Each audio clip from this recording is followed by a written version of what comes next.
कबीर साहब ने एक पान के पत्ते पे और आसपास पौधे उग जाते थे, पान के पत्ते पे एक मंत्रित जल डाल के उसको रो दिया और नाम दे दिया। तो क्या कह रहे हैं पूज्य गुरुदेव भगवान कि दादू जी को एक पान के पत्ते के ऊपर मंत्रित जल डालकर पान परवाने के रूप में उनको पीने के लिए दे दिया और उनको प्रथम दीक्षा दी। दादू को सतगुरु मिले दही पान की पीक। बहुत सारे भाई बहनों के मन में आता होगा कि पान की पीक का मतलब है पान के पत्ते पर परमात्मा ने थूक दिया होगा पीक। ऐसा नहीं। और चलो सतगुरु का तो अगर पीक भी मिल जाए तो वो भी अमृत है भाई, लेकिन फिर भी दही पान की पीक का मतलब है कि परमात्मा ने जल को मंत्रित करके अपनी वचन शक्ति से, शब्द शक्ति से फिर उनको जो है वो पीने के लिए दिया था। ये आप और हम भगत भाई बहनों को भी दिया जाता है, सबको पता है, जो जो प्रथम बार में दीक्षा लेते हैं प्रथम नाम की। अब ये क्यों दिया जाता है भाई और बहनों, इसके पीछे का कारण क्या है? सतगुरु अपने वचन से, अपनी शब्द से उस जल को, साधारण से जल को मंत्रित करके उसको अमृत बनाकर अपने शिष्य को देते हैं पीने के लिए। उस जल को पीने से हमारे अंदर भक्ति प्रवेश होती है, हम भक्ति को अपने अंदर प्रवेश करने के योग्य बनते हैं। हमारे जो कपाट हैं, जो काल ने जो बंद कर रखे हैं, हमारे जो अंतःकरण के, हमारे ज्ञान के, वो कपाट खुलते हैं। यानी सतगुरु अपने आशीर्वाद से आप और हमारे को भक्ति अंदर प्रवेश करने के योग्य बनाता है, ताकि ये मंत्र हमारे ऊपर काम करें, ये ज्ञान हमारे अंतःकरण में समाये, हम इस ज्ञान को समझने के योग्य बने। इसलिए प्रथम नाम दीक्षा के समय हमें वो मंत्रित जल दिया जाता है। अब भाइयों और बहनों, 2014 बरवाला कांड हुआ। सतगुरु अपने ही भक्तों से नाराज होकर जेल गए। सतगुरु को कोई फूलों की बारिश करते हुए जेल के लिए विदा नहीं किया गया था बरवाला कांड के समय। बरवाला कांड काल प्रेरित सतलोक आश्रम मैनेजमेंट हरियाणा, सतगुरु रामपाल जी परमात्मा के कलयुगी परिवार, उनके भाई बंधु रिश्तेदारों की घटिया और मनमानी सोच का कारण था। तो भक्तों ने सतगुरु को दुखी करके, नाराज करके बरवाला आश्रम से हिसार जेल जाने के लिए मजबूर किया। उसके बाद से भाई और बहनों, ये जगह जगह नाम दीक्षा केंद्र खोले गए सतलोक आश्रम कमेटी के द्वारा।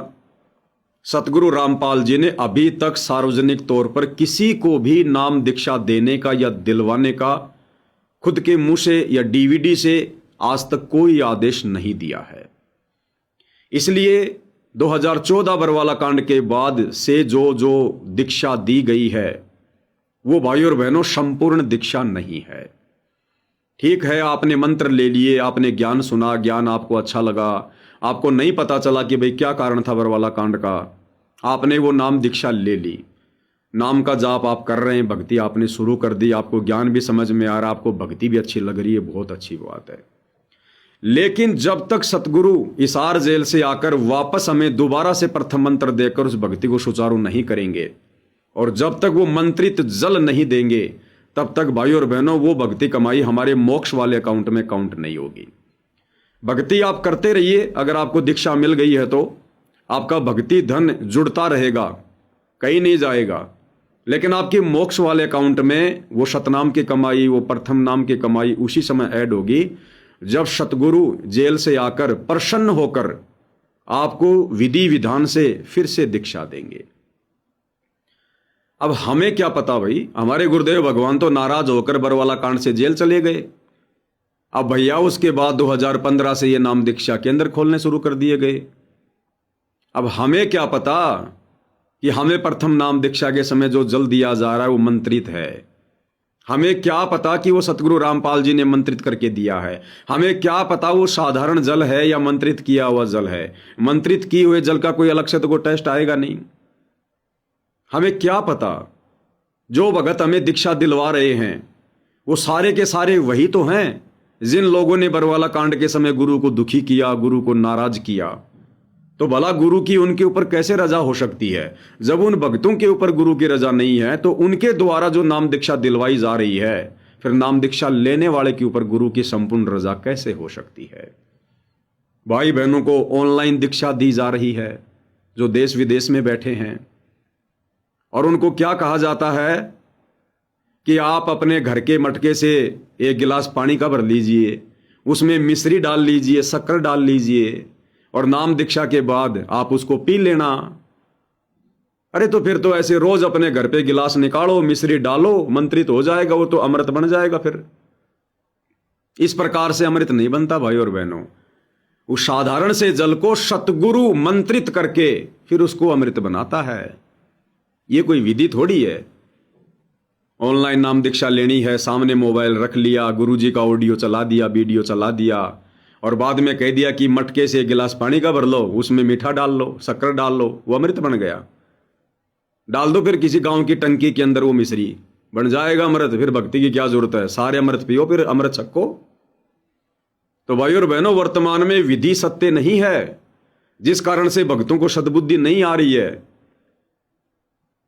सभी भाई बहनों को जिन्होंने बरवाला कांड के बाद दीक्षा ली है, जिन्होंने प्रथम दीक्षा ली है या जिन्होंने शतनाम लिया है, उन सबको सतगुरु रामपाल जी से उनके हिसार जेल से बाहर आने के बाद दोबारा से दीक्षा लेनी पड़ेगी।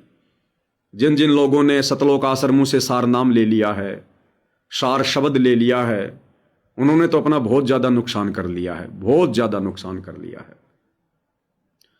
उन्होंने तो अपनी सतनाम की कमाई नष्ट कर दी, उन्होंने तो अपने प्रथम नाम की कमाई नष्ट कर दी। जो प्रथम नाम और शतनाम उन्होंने सतगुरु रामपाल जी के रहते सहते बरवाड़ा आश्रम से लिया था। क्योंकि सार नाम देना कोई बच्चों का काम नहीं है, सार नाम देना तो परमात्मा ही देना है। अगर सार नाम भी भगत देगा या दिलवाएगा तो फिर परमात्मा का रोल क्या रह गया इस भक्ति मार्ग में। तो जिन्होंने ऐसी गलती करी है बरवाला कांड के बाद सार नाम लेने की, सार शब्द लेने की, सार शब्द तो खैर कोई मंत्र है ही नहीं, ये तो केवल भक्तों को मूर्ख बनाया जा रहा है, तो उन सबको फिर से दीक्षा लेनी पड़ेगी, तब जाकर आपकी भक्ति सुचारू हो पाएगी। ये मजाक थोड़ी है, कोई बच्चों का काम थोड़ी है। परमात्मा धरती पर सतलोक से चलकर आया है और उन्हीं लोगों के हाथों में वो नाम दीक्षा की डीवीडी थोड़ी देगा। जिन लोगों ने 2014 बरवाला कांड में अपनी काल प्रेरित घटिया हरकतों के चलते सतगुरु को नाराज किया है, 11 साल से सतगुरु को जेल में बैठने के लिए विवश किया है, आज उन्हीं भक्तों को, उन काल प्रेरित लोगों को सतगुरु उस अनमोल सतनाम को, सार नाम को एक 15 रुपए की डीवीडी में डालकर आलू टमाटर की तरह बांटने के लिए उन काल प्रेरित भक्तों को देके जाएगा। तो भाई और बहनों, ये टोटल काल प्रेरणा से सारा काम हो रहा है। और यदि मंत्र मिल गए हैं, प्रथम नाम और शतनाम, सार नाम की मैं नहीं कहूँगा, सार शब्द की मैं नहीं कहूँगा, क्योंकि ये जो सार नाम दिया जा रहा है ये ओरिजिनल नहीं है, गुरु का आदेश भी नहीं है, ऐसे ये काम भी नहीं करेगा। और सार नाम लेने वालों की जितनी दुर्गति हो रही है शायद ही किसी की हो रही होगी, क्योंकि उन्होंने बहुत बड़ी गलती कर दी।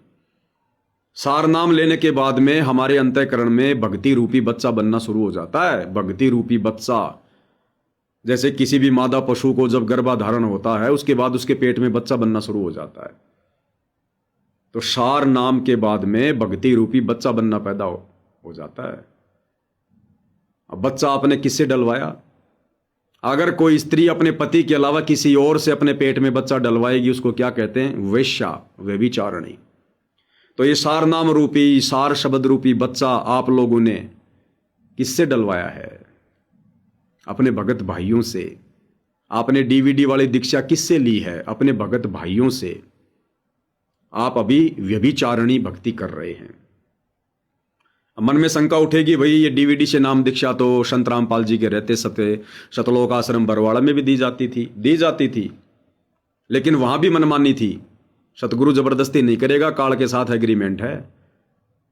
अगर सतगुरु ने 2009 से बरवाड़ा आश्रम में डीवीडी से नाम दीक्षा देने की प्रक्रिया अपनी मर्जी से शुरू करनी होती तो ये प्रक्रिया सतगुरु करोथा कांड के बाद भी शुरू करवा सकते थे संगत में। ये नाम दीक्षा वाली डीवीडी तो 2005 में बना के सतगुरु ने रख दी थी और करोथा कांड 2006 में हुआ था। और उस समय भी रोहतक की जेल में दास पहले बहुत बार रोहतक की सुनारिया जेल बोल गया, दास माफी चाहता है। सुनारिया जेल तो 2012 में बनी है, कल एक भगत जी ने बताया, लेकिन दास गलती से सुनारिया जेल बोल जाता है कि गुरुजी सुनारिया जेल में थे। गुरुजी सुनारिया जेल में नहीं थे, रोहतक की जो मेन जेल थी उसमें थे। तो जिस समय गुरुदेव रोहतक की जेल में थे उस समय भी बहुत सारे भगत भाई बहन थे, बहुत सारे भगत भाई बहन जो सतगुरु रामपाल जी से नाम दीक्षा की प्रार्थना करते थे, उनके परिवार से प्रार्थना करते थे, भगतों से प्रार्थना करते थे। और जो प्रार्थना सतगुरु रामपाल जी के पास जाती थी तो सतगुरु रामपाल जी मना करते थे कि नहीं, नाम दीक्षा तो मैं आने के बाद दूंगा, अगर भक्ति करनी है तो संकल्प कर लो, तीनों समय की आरती करना शुरू कर दो, घर में अखंड ज्योत जलाना शुरू कर दो और सत्संग सुनना शुरू कर दो। ये आदेश दिया करते थे गुरुदेव भगवान। ये आदेश मैंने आपको बहुत बार एक वीडियो दिखाया है। अभी कुछ ही दिन पहले मैंने आपको एक वीडियो दिखाया था कि सतलोक आश्रम धनाना में जो इन आश्रम वालों ने जेल नंबर 2 बना दी है और एक मोटा सा भगत वो जेल के आगे खड़ा होकर इंटरव्यू दे रहा है कि भाई संत रामपाल जी के भक्तों की संख्या 10 से 12 करोड़ है, 10 से 12 करोड़। उस भगत ने सन 2008 में सतगुरु रामपाल जी के पास जेल में अपनी प्रार्थना पहुंचाई थी नाम दीक्षा के लिए। उसका परिवार पहले से जुड़ा हुआ था और वो बीमार रहने लग गया। उसकी औरत बीमार थी, बहुत पैसा खर्च हो रहा था, वो ज्ञान को आधार बना के नहीं आ रहा था अपनी पत्नी की बीमारी के कारण। 2008 में उसने गुरुदेव के पास में प्रार्थना भिजवाई थी और गुरुदेव का यही जवाब आया था कि भाई नाम दीक्षा तो जेल से बाहर आने के बाद मिलेगी, आप ज्योति लगाना शुरू कर दो, संकल्प कर लो, तीनों समय की आरती करना शुरू कर दो, सत्संग सुनो, मर्यादा निभाओ, परमात्मा दया करेंगे। और इस विधि से उस भगत को वो सारी बाधा दूर हो गई, उसके परिवार की सारी बाधाएं दूर हो गई थी। भाई डीवीडी तो उस समय भी बनी हुई थी, उस समय भी वो डीवीडी संत रामपाल जी के परिवार के हाथों में थी। तो उस समय गुरुदेव ने आदेश क्यों नहीं दिया? क्योंकि डीवीडी से भी उपदेश दिलवाने का अधिकारी वही होगा जिसको सतगुरु आदेश देगा, तभी वो नाम सही तरीके से काम करेगा। तो 2009 में बरवाला कांड, करोथा कांड के बाद, गुरुदेव के जेल से आने के बाद सतलोक आश्रम कमेटी वालों का, गुरुदेव के भाई का और जो मुख्य मुख्य भगत रहा करते थे, इन लोगों ने गुरुदेव को सलाह दी, गुरुदेव को शिक्षा दी अर्जुन सर्जुन की तरह कि गुरुदेव देखो संगत बहुत ज्यादा आने लग गई है, गुरुदेव आप दुखी रहते हैं, आप शास्त्रों को पढ़ेंगे या सत्संग करेंगे या लोगों को बैठा के दीक्षा देंगे, क्योंकि जो आदमी गुरु को मानुष मानता है ना वो इसी प्रकार की बातें करेगा। और कहा कि गुरुदेव आपने डीवीडी तो बनाई दी है, क्यों ना डीवीडी से नाम दीक्षा की प्रक्रिया शुरू कर दो। अब कुछ रजा इसमें गुरुदेव की भी होती है क्योंकि संख्या ज्यादा बढ़ेगी भक्तों को। हालांकि परमात्मा तो सक्षम है, समर्थ है, वो तो पूरी सृष्टि को एक बार में बैठा के दीक्षा दे दे, लेकिन जो लीला परमात्मा एक आम संत के कर रहे हैं उस हिसाब से परमात्मा ने भी उसी हिसाब से दीक्षा देनी शुरू करनी थी। लेकिन वो करनी थी उन्होंने अपनी मर्जी से, लेकिन काल प्रेरणा से भक्तों ने बीच में सलाह दे दी। तो परमात्मा तो अपने ऊपर कभी लेता नहीं ना। अरे दुनिया में इतने लोग मरते हैं अकाल मौत, क्या कभी किसी ने परमात्मा को दोष दिया कि भगवान ने मार दिया, भगवान ने मार दिया? तो काल प्रेरणा से ये सतलोक आश्रम कमेटी वाले ये बीच में कूद पड़े, इन्होंने गुरुदेव को सलाह दे दी मानुष मानकर। गुरुदेव ने डीवीडी से नाम दीक्षा देना शुरू करना ही था कि भाई भक्तों की संख्या ज्यादा बढ़ रही है। तो परमात्मा ने यश कर दी, उन भक्तों की परीक्षा हो गई। और उस समय परमात्मा ने यश क्यों किया? उस समय परमात्मा ने हां इसलिए भर दी क्योंकि उस समय गुरुदेव साक्षात उस आश्रम में प्रकट थे, मौजूद थे। और उस समय जो व्यक्ति डीवीडी से नाम दीक्षा लेता था वो नाम दीक्षा लेने के बाद सीधा अपना नाम दीक्षा का फॉर्म लेकर आशीर्वाद के लिए गुरुदेव के पास जाता था और गुरुदेव भगवान से अरदास करता था कि गुरुदेव आज मुझे दीक्षा मिली है। तो गुरुदेव भगवान उस भगत को आशीर्वाद दिया करते थे और वो आशीर्वाद देने से उस भगत की भक्ति सुचारू हो जाती थी।